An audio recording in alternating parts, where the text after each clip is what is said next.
Some see leadership as high drama and the sound of trumpets calling, and sometimes it is that. But I see history as a book with many pages, and each day we fill a page with acts of hopefulness and meaning. George Herbert Walker Bush was known as the odd job man in American politics, often relied on to undertake difficult tasks at short notice. It was a theme that ran throughout his life. The events of Pearl Harbor were the catalyst of George Bush Sr.'s career, preparing to begin college when the attacks happened. Bush immediately signed up to the US Navy on his 18th birthday. He became the youngest naval aviator in US Navy history.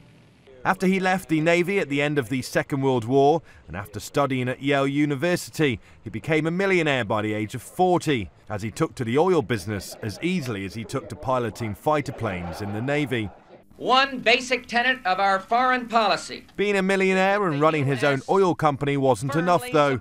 His ambitions turned political in the early 60s. Once he'd entered into politics, he quickly reached the top too. He became the first Republican to represent Houston in the US House in the mid-60s. As chairman of the Republican National Committee, a position that then President Richard Nixon offered to Bush, Bush was the man to keep the Republican Party united at times of unsettlement and crisis, such as the Watergate scandal during President Nixon's time in the White House. Despite initial support for Nixon, Bush soon dedicated his time to protecting the image of the Republican Party and was the man to suggest to Nixon that he resign, which he did in August 1974. The President's announcement, based on his latest information, has been welcomed and it's been saluted across party lines. Roles at the US Liaison Office and as the director of the CIA followed. Again, jobs where morale and unity needed restoring. At the CIA, Bush was widely credited for managing the agency out of a series of revelations revealing illegal practices. I believe I'll be President of the United States. I have not been able to prove that and still can't, but I firmly, deeply believe it. Despite missing out on a presidential nomination by his party in 1980, fellow party nominee Ronald Reagan invited Bush to be his running mate. He became vice president in 1981.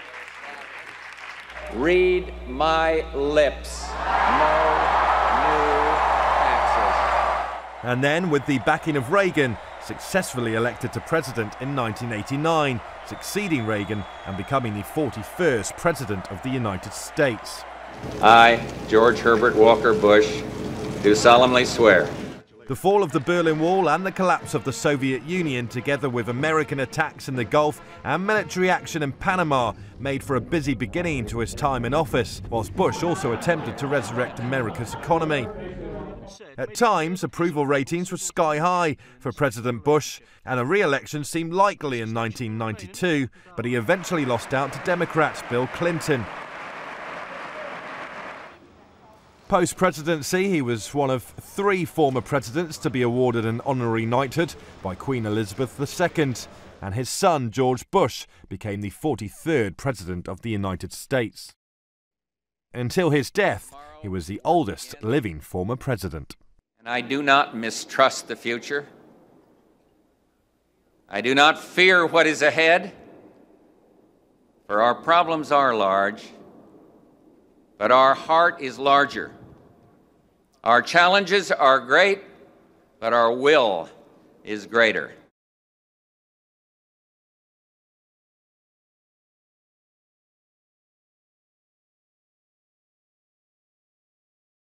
I'll get that little piece of dandruff.